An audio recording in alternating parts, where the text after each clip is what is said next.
Hello, guys. Merry Christmas. I am still in a celebratory mood, just about. I very nearly lost it over the course of 90 minutes as Arsenal laboured to a 1-0 win over West Brom, but they got there in the end. The festive period can continue. It's not like last year. We all remember last year 4-0 away at Southampton. Horrific.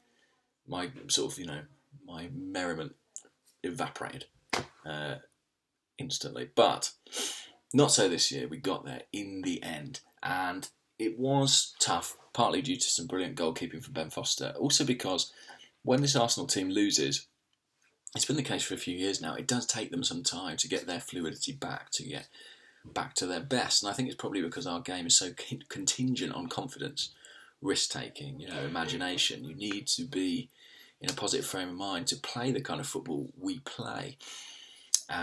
So recovery can take some time. We'd had a couple of big defeats, Everton and Man City, and it can't just come back, with a flick of a switch. But there are things you can do to help yourself, and I'd argue that one of those is avoid starting Olivier Giroud at centre forward. I like Giroud. I know we owe him a huge amount after he scored the winner today, but when you just sort of plonk him in, you can't expect Arsenal to suddenly revert to a style of football they haven't played all season. That was his first Premier League start of the campaign. And we didn't have players available who are traditional wingers. We didn't have an Oxlade-Chamberlain or a Walcott who like to get to the byline and cross the ball. We had a Wobie, we had Alexis, who are always going to look to come in field, always going to look to go narrow. So Arsenal have adapted a new style of play based around playing with Alexis up there. Then we throw Giroud in, expect that to work. It didn't. And to be honest, even when we did know how to do it, it wasn't very effective. Giroud did score the winner, but there's nothing to prevent him coming on and doing that, to be honest, as a late plan B.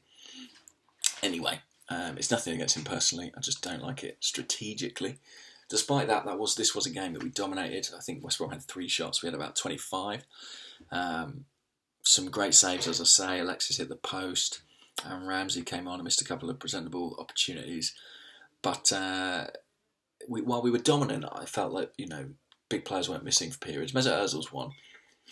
And it's funny, we talked on the Arsecast, I think a week or so ago, about why Arsene Wenger insists on leaving Ozil on the pitch when he's underperforming. Alex Iwobi came off today, and I thought he was good. I thought he was always trying to make things happen. I thought he showed bravery. I thought he showed ambition on the ball. Didn't always come off, but I liked his imagination. I liked the way he assumed creative responsibility. Ozil was peripheral. But in the end, it was his brilliant ball that found Giroud. And what a header! I guess that's why Ozil was left on, because he can always just produce that one moment of magic. But yeah, fantastic to get the win, because anything else would have left us 11 points off Chelsea, which is a huge gap at this stage of the season. I mean, 9 still plenty big. They keep on winning, another 3 points for them today. But at least we're back on winning form. It's funny, I remember looking at this Christmas period and thinking, West Brom at home, Palace at home, Bournemouth away, that's pretty decent.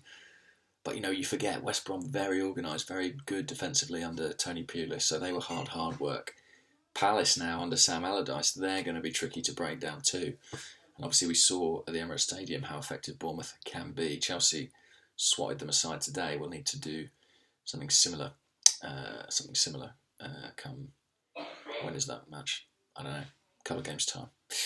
Anyway, thank God, still got the win. Merry Christmas to you and yours. Hope you had a lovely celebration yesterday. And I'll speak to you on New Year's Day in 2017. Cheers.